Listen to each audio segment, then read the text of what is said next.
some issues today with the live, so I'm really sorry about that. It's not coming from my side. I tried my best to be doing the technology, which is not really my best forte, but anyways, here we are again. So I was telling you about who I was, and I said that I worked 14 years in hospitality and 14 years as talent and employee development in basically Europe, Middle East and Africa.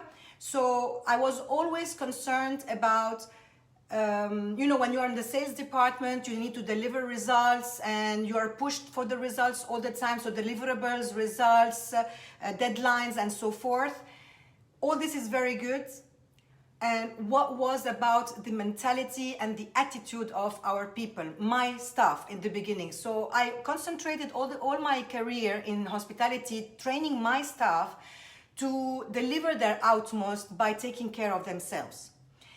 After that, I decided to move to really training and developing people because I found that there was a big lack in companies in terms of to be able to deliver their vision and mission. It was always a question of productivity. Productivity is important, definitely, but who is producing? Who is selling the product? Who is giving the service? It's our people, right? So this is how I ended up being in consultancy and training for the past 14 years. Now you're going to tell me, what about Happydemic? Why did you decide to write Happydemic? First of all, let me put you in the context. 2 years ago, I had a terrible car accident in Italy and I fell off a cliff and I nearly died. So this was my third near-death episode. I will tell you a little bit more about my story while we're going through this live. I started writing Happydemic under another title and decided to really put inside it my story. That was always something I wanted to write. But I didn't want to write a story for a story. I wanted to write my story for serving others. Being able to give examples of authenticity and that we are all human and that we go through so much in our lives and we need to be proud of our scars because they make the person we are today. So I started writing Happydemic 2 years ago and then finished writing it and left it aside and continued with my life. And when COVID hit, I lost my job and I said, no, I will not grumble and I will not listen to the negative news that are really starting to put us in such a frame of conditioning of full panic. Panic because you don't know what tomorrow will be giving you. Panic because you are worried about whether or not you're going to be able to keep your job. Panic because you don't know what's going to happen to your engagements, like financial engagements and so forth. What's going to be happening and all the questions and the racing in the mind of fear, anxiety, heart palpitations, etc. And I'm sure you can relate to that. So I decided not to let this happen. And this is how I started writing Happydemic. I took it from my 2 years ago notes and started directing lots of what I was writing in the view of a pandemic. Now, I would like to tell you that the best antidote to a pandemic is Happydemic. Now you will tell me, yeah, obviously, because you wrote it. No, it's not because I wrote it. I will let you know why. But before I do that, I would like to share with you my story, and then I will pick you up from there. So I will turn my computer towards you, and I will share with you my story. And then I will continue. They say that the greatest thing you can give the world is the gift of your truth. This is my story. I was born to Swiss Lebanese parents. My childhood was spent in Lebanon, a beautiful country with a history that dates more than 7,000 years. Unfortunately, I was brought up during the war in a negative and hostile environment. An environment that shattered my spirit and tore me apart. No place felt safe. Nobody felt safe. And life threw me challenge after challenge. But even find the light. And so I left to begin a new life. First in Egypt, and then in Switzerland, where I began reassembling the broken pieces of my heart. My book is the chronicle of my journey of self-discovery. This is my truth. This is my story.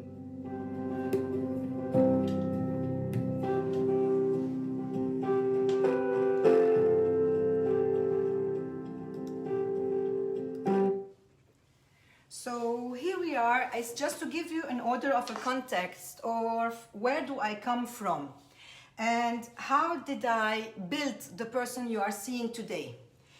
I will take you through my epidemic journey by starting to tell you, as you could have seen from my story, I come from a very hostile environment, very negative environment, a war environment. What does war give you?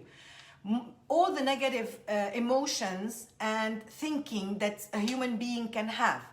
And can you imagine growing up in such a hostile environment? So it was very easy to live the negativity and stay in it. You know what I mean? Like fearful, insecure, doubtful, anxious, angry, not knowing where you're going in your life and so forth. But I decided, age 18, I will not let this happen to me, in the sense I have a choice.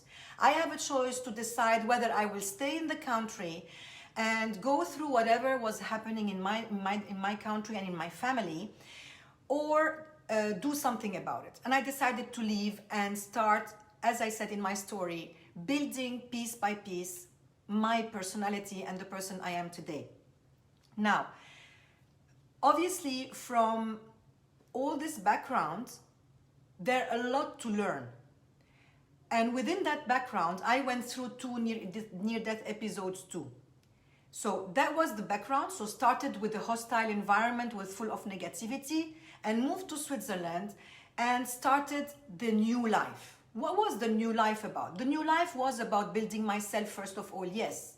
Studying, trying not to think about all the unresolved baggage that I was carrying with me on my head and my shoulders. And I started my career in hospitality. And as I told you, I really climbed the ladder so quickly that at age 22, I was the younger director of sales and marketing. But the youngest director of sales and marketing with so much baggage to hide, so much baggage carried, and I had to lead and manage people and not showing at all what I was going through inside my mind and my heart. And if I can tell you something, and this is what made me start thinking, is that leadership is a matter of having the people, when they look at you and they see that you are in control, then they are in control. If they see you are crumbling, they will grumble and crumble. So from that time, I started building myself and started little by little understanding that I had to take care of myself inside to be able to be myself wherever I was. It's not easy because, as you know, in the corporate world, your stuff has to stay home. So it's like having a mask. Now we are wearing the mask every day, actually in reality, but that was like wearing a mask every day, the mask going to work, this is me at work, and then you remove your mask and go home and this is me at home. Don't you think this is too heavy to carry? Don't you think this on the long run will bring you to burnout, will bring you to losing yourself, losing your values? That's what I thought personally. And this is why I wrote as well Happydemic, because inside you have my background, yes, my story and my survival journey, my path, my hero path, because I'm so proud to talk about it. And not only, you have as well some of my professional achievements and difficulties, because I had to play and act every single day. So not only did I feel burdened, overworked, frustrated, because I was like putting myself in such a pressure to cope with all the environment, then my family, because obviously by then I got married and had my kids. So not only you had so many responsibilities, you had to be 100% everywhere, because that's the way I was. I wanted to be 100%. You will tell me, 100%, that's all what we want to be. But Can I ask you a question? 100% based on what? And 100% compared to what? Or compared to who? So this pressure already, by the way we were wording, or I was wording my guidance to myself, was already putting more pressure on myself. So no matter who you are and what you do, I'm reading this from the back of my book, or what you do in life, we are all engulfed by pain and surrounded by a deep sense of emptiness. Yes, I was up that ladder, and I can tell you that people would not know what was going on inside me. So how much was I suffering to cope and hide all what was the reality in me? So you might believe that it's someone or something external that is responsible of what's happening around you, or how you feel, or how you think. Well, reality is that you are in charge of that. Now you tell me, I'm not in charge of everything. Yes, I agree. We have 3 spheres of control. One of them we're in control of. One of them we can influence, and so it's still under our control. And there's one sphere we are not in control of at all, right? So we have 2 choices. Either we let go and accept, and the second choice is we just get controlled by it, and then we are completely drowned. Again, we have a choice. That is our luck. Actually, we can choose. We can choose even our happiness. Now you will tell me, yeah, but how can I be happy with an environment that is so, actually with the pandemic, that they gave us so much to think about, so many worries, so much anxiety, so many losses, human losses, financial losses. I understand that. And we all went through this together. And we can all go out of this together. How? By reinforcing ourselves, first of all, and changing the way we look at things and view things. Change our thinking. So from a perfect life, we're all hit by challenges, correct? And then, amazing enough, not the only moment we start like waking up is when we are faced with adversity, or we are hit by something. So like, for example, this pandemic. For as long as we didn't have anything, like shaking us, and we were in our comfort zone, or we still had something shaking us, but we didn't want to look at it. We hide it under the carpet, even though it's so obvious. But as I did for many years, playing the role of everything is okay. Wow, everything is perfect. Well, it was not. In my mind, inside me, there was war, conflict, pain, insecurity, fear, anxiety, and you name it. Obviously, all this drive you where? Burnout? And if you're lucky, only a burnout. After a burnout, depression, and more and more and more other illnesses. So the only way you can pave your path to sustainable happiness is the moment you decide to open your eyes and start looking for it inside you. And stop looking for it where you lost it at the first place. So what does that mean? We are so busy with the environment, with what is around us, the people, our family, our jobs, and mind you, we know everything about it, and we know what each person needs to do. But do you really know what you need to do? Do you really know who you really are? Who are you? Mark Twain says that there are 2 most important days in our lives. The first one is the day you were born.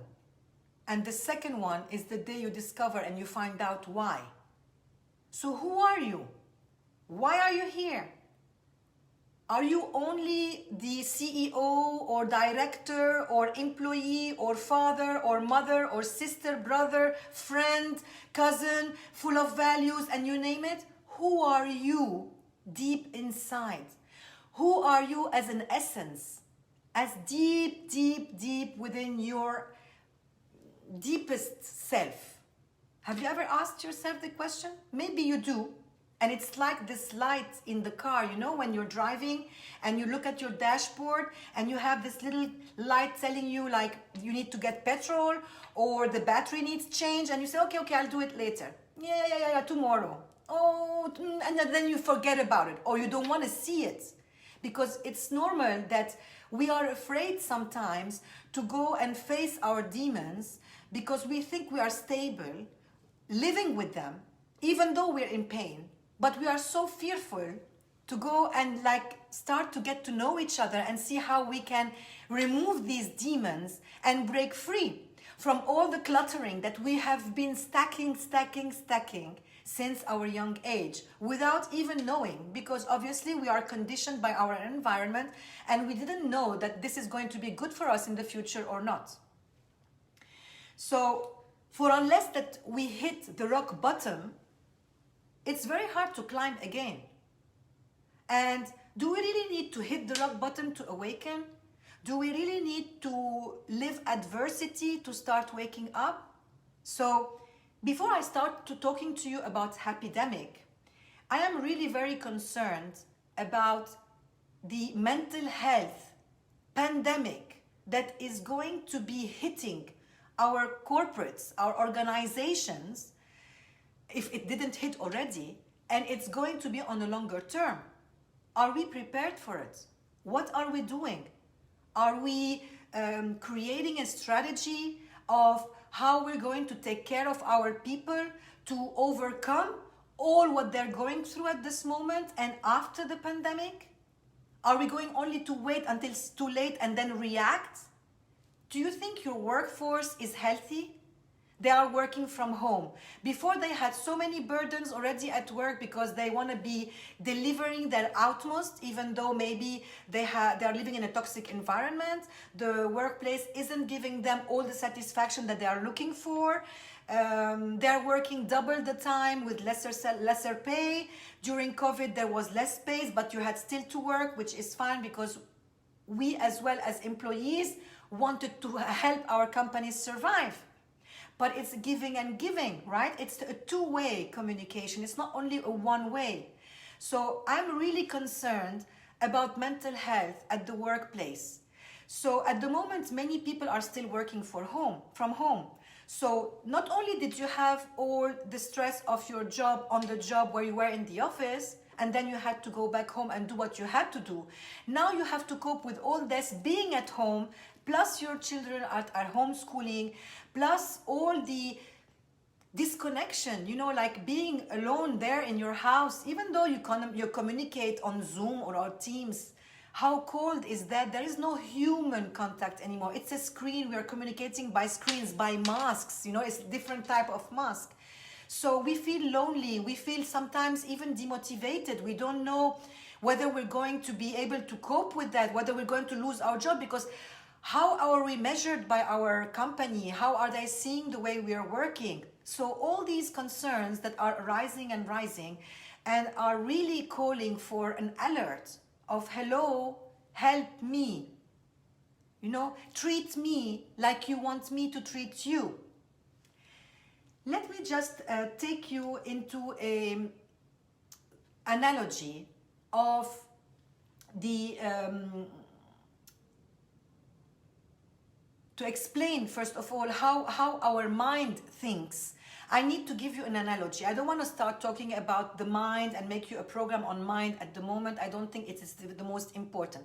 What's important now is to understand how to work with your own mind. So imagine you are at ship and you have the captain and the crew.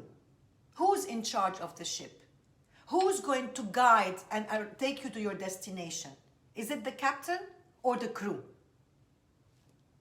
So I cannot see your answers. I cannot see whether you are relating, and if you are relating, I would be very happy to see, but at the moment I don't have any reaction. So I will give you the answer. The captain is in charge of the ship. He's in charge to guide the crew to take you to the destination. But let me tell you one thing. What happens when the captain and the crew fall from rapport with each other and they don't communicate well with each other? And all the messages are completely conflictual. Mutiny, right? Don't we live this in our daily life, Mutiny, in our own mind? When consciously we say we want to, for example, lose weight, and unconsciously all what we think of or all the images we have in our mind is a nice ice cream and a nice meal with lots of cream or lots of or bread, and we want to start on Monday and then we resign the next week because we have other things in our minds, so we don't keep what we said we wanted to do consciously. So this is the same with the ship. So if your conscious mind and unconscious mind do not work together towards you arriving to your destination, your ship will sink.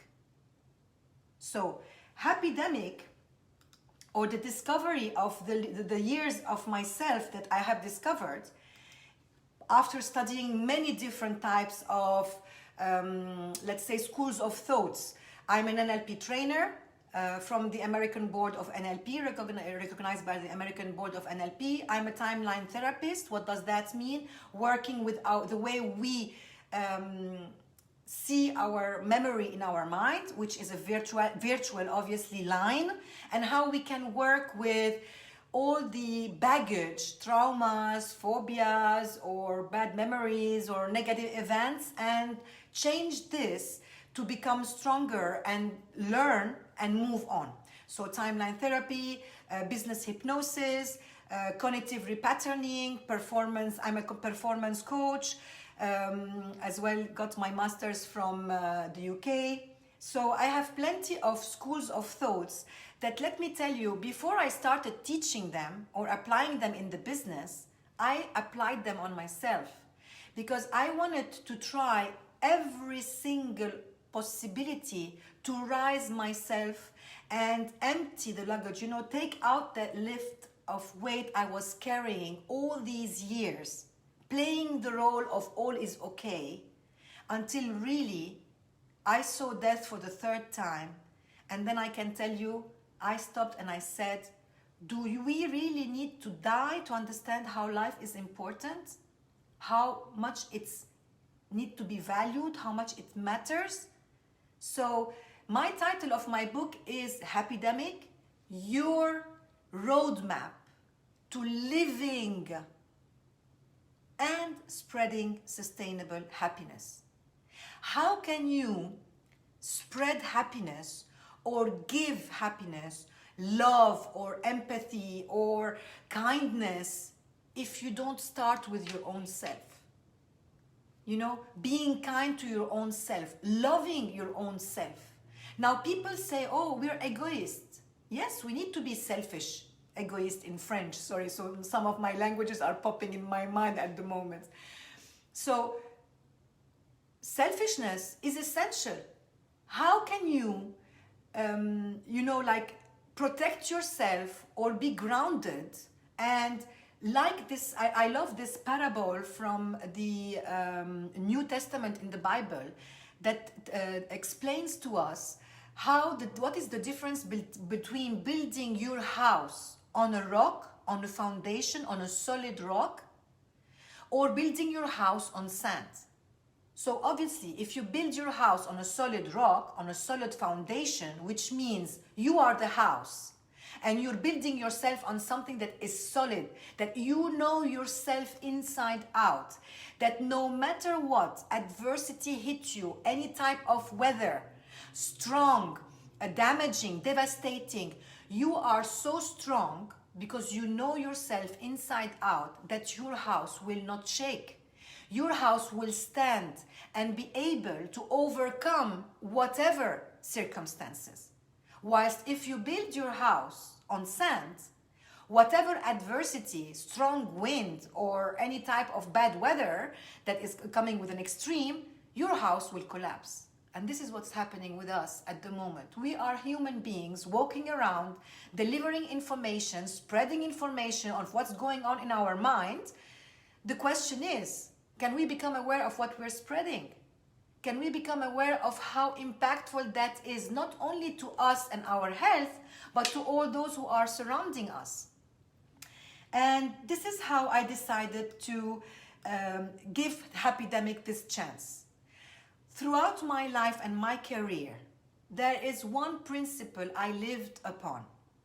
let your faith be bigger than your fear. And with all the adversities that I went through in my life, from war to abuse to near-death episodes and to many other traumatic events, I always had faith that I will be able to surmount everything by believing it, and believing obviously my faith as a religion, but my faith in myself. And I was always humble, always questioning how best can I become a better version of myself every day. Not that it was easy. Not that I can tell you that this has happened between the night and the second morning. I've been in self-development and self-help all my life. And every day we are bombarded by negativity. And every day we will be bombarded by negative thoughts and by negative emotions and by people and toxic environment and toxic people around us. The idea here is becoming aware that it is toxic for me. Becoming aware, accepting, if we want to accept, forgive, and then do something about it. Take control, like the captain on his ship. The captain on the ship is there to guide you to your destination. So if you are not going to awaken to your thinking and noticing what type of thoughts you're feeding yourself with and how as well this will impact the environment, how do you expect to be a performant 100% or even being healthy or happy? Happiness is not material only. It's not possession. This is when you know, like when you don't know what really happiness means on a long run, on a sustainable, on a deeper level. This is material. And the moment you got it, you're unhappy. So how can you sustain happiness on the long run? How can you sustain happiness and be self-content and joyful for little things? And actually, if there is one positive thing about the pandemic, is that it awakened us to start appreciating every little thing that we were taking for granted. So, what else do I want to tell you? Let me give you an example of the thinking errors that we all have as human beings, but we are not born with that. Yeah, we always have the opportunity to change the way we think by observing our thoughts and becoming aware of what they are impacting us. We could do something about it, right? Taking always our conscious mind, our captain on board, to be able to direct us to the right destination. So I'm going to give you an example of, I was saying earlier, when you say that you want to be 100%, or when you say you're not good enough, or don't deserve happiness, based on what? Based on who said that? When did you decide that you could not be happy? And how can you compare yourself? With what are you comparing yourself? With others, what they have and you don't? What they are that you are not? And this is only pure pain. Comparing ourselves with others in this manner or matter is only pure pain. So we compare ourselves and go through our lives not appreciating where we came from and how much we have built so far and who we are and how far we came from, and build on what we are as a soul, and continue on constructing thinking rather than this negative thought of comparing yourself. Appreciation and becoming always a better version of ourselves. Or you can, yes, look at others to take, like, see how they are doing it and values, but without this comparison that is defeating yourself and saying that you're not good enough towards something. So that is one of the thinking errors. So what does that mean? What is the root cause of all our pain? It's our mind. Our thoughts are the root cause of our pain. Whatever we are thinking will give us a feeling. This feeling will be portrayed in our body language, voice, qualities, and words, the choice of our words, and we will give results after that. We take action or no action, we react or act or react, and we have behaviors and results and performance. So what does that mean? A thought will end up giving you a result. Who's in charge of that? Is it the environment?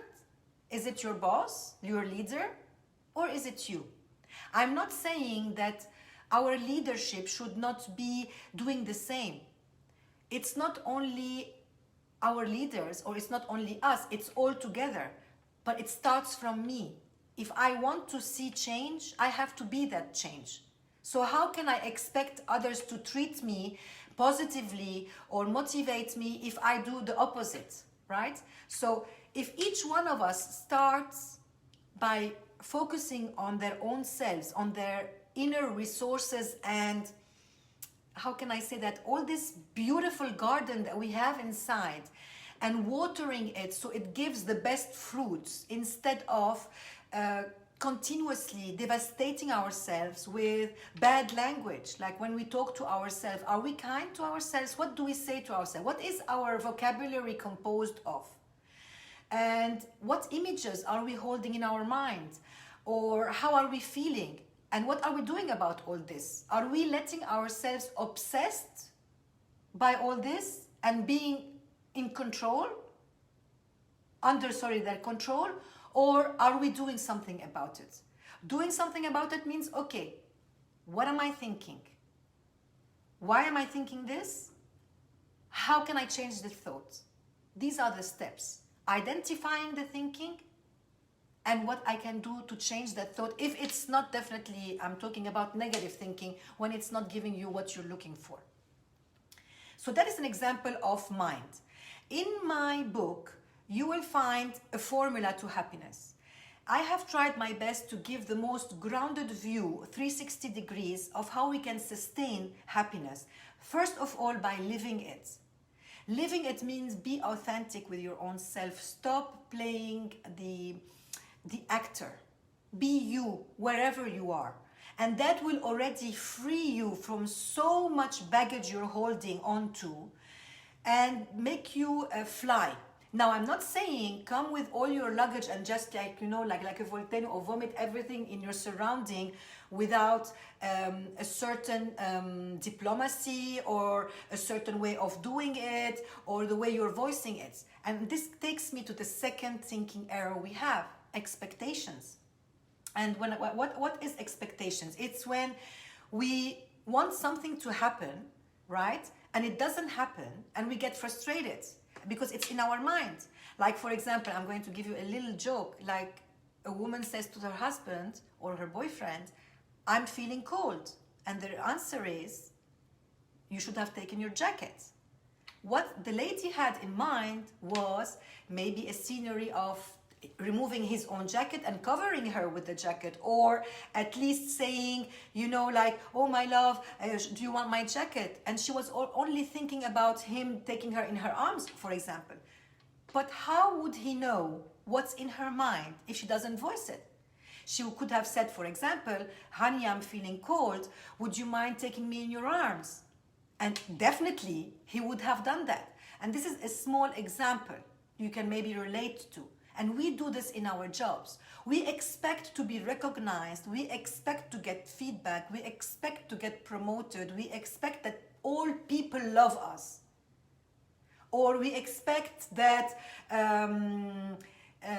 we become a leader in the company. How can you expect if people don't know what you have in your mind? They can't mind read you, do they? So voice your expectations, communicate your expectations to get the results. That's another type of thinking error, and how you can change from a thinking error to a constructive thought. So, what is the formula for happiness? I want you to go and grab Happydemic and you will know the formula. You will have all the ground view, and the formula is M&Ms. So you will have all the approach that I have taken in my life to change the way I think, change the way I feel, change the way I behave whenever it's not serving me. So, thinking management, emotional intelligence. We all talk about resilience, emotional intelligence, and regulating our emotions and so forth. Sometimes, and most of the time, our negative emotions are just a feedback. It's like I call it the thermometer of the soul that tells us, it's hot, it doesn't feel good. So if you are really in rapport with your crew as a captain, you would welcome this challenge or this negative emotion and understand why you got it, what is the message, what do you need to do about it, and how you can move on. So negative emotions are as well helpful because they tell us when things are not working, and they remind us that we need to fix our boundaries. Did we fix our boundaries? Point number one. And if we did, if somebody broke the boundary, how can we make that person know that this boundary should not be broken, right? You fix your rules and regulations too. So mind, emotions, physical health, because all this will impact your physical health and the environment. And when I'm talking about toxification of mental, emotional, and physical and environmental, detoxification means that we are filling ourselves with all this negativity. As much as you want to lose weight and detox, drinking stuff to detox from the toxins, why don't you detox from all these toxins you are taking as negative mentality and negative thinking and negative emotions? Start now taking care of yourself. The moment you start taking care of yourself, you will take care of others, and it will be coming naturally. You will project it because it's natural. Whatever you are feeling, thinking, it's already projected in your body. And it will be much stronger to the others because it will be contagious, as much as negative thinking is. So, the best antidote to a pandemic is happydemic. Instead of spreading fear, insecurity, power, the wrong power, doubt, anxiety, anger, and all these negative thinking and emotions that we are running around with, let us start spreading happiness, hope, developing people to be able to start learning how to focus on themselves, how much their managing self is important in order to manage others and manage results. I mean, productivity and performance is directly related to our thoughts. How can we perform optimally if our mind is confused, if our mind is racing with so much negativity and so much clutters and so much toxicity? So we need to declutter, remove the layers, start discovering ourselves, start spending time with ourselves. Don't be afraid to be alone with your own self. Listen to yourself, listen to your body, listen to your thoughts, act, take decision, think, plan, do, and repeat. And there's no way you will not be a high performant or be an example as a leader. We spoke about inspirational leadership and leader by example. How can you be a leader by example if your mind and your inner energy is full of conflict and battles and insecurity and confusion? And it's not wrong to voice that. Actually, this is our mistake. We are so scared to do so, not to lose our jobs. But this is as well why today it's not only a necessity, it is mandatory that companies start looking after the mental health of their employees and workforce, mainly with this pandemic and after the pandemic. And crisis management is not only when there's an incident. Crisis management is now every day and for a long time. If pandemic will leave, something else would happen. We need to take care of our people so they take care of us. And satisfied, engaged people, engaged employees, when you take care of them, they'll take care of you and your customers. And you will see the results that will be incredibly increasing, and performance will be optimal because everybody's walking the talk. It's not this mission and vision that we use all these beautiful words and we put them on our wall and our internet. Are we really applying it in reality? Or are they only nice words, a nice to have, a nice to do? No. We need to change the way we think. We need to change the way we are approaching employee engagement. It's not twice a year employee engagement. It's not twice a year checking satisfaction of my employees. How can I motivate my employee? It's not only about money. Do you really know your employee? Do you really know what they value? Do you really know what they are going through? Are you supporting them? Are you directing them? Are you giving them the right tools for them to be able to excel? There's no shame of saying I need help. And this is why I wrote Happydemic. Because all my life I played that role of strong. Nobody will know what's inside me. Enough with that. The only person you are keeping in prison is your own self. And you will not break free for as long as you don't change that belief. Be yourself. Take care of yourself so you can take care of others.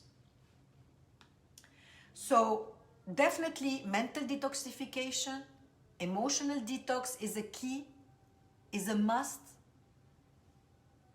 Physical detox and environmental detox.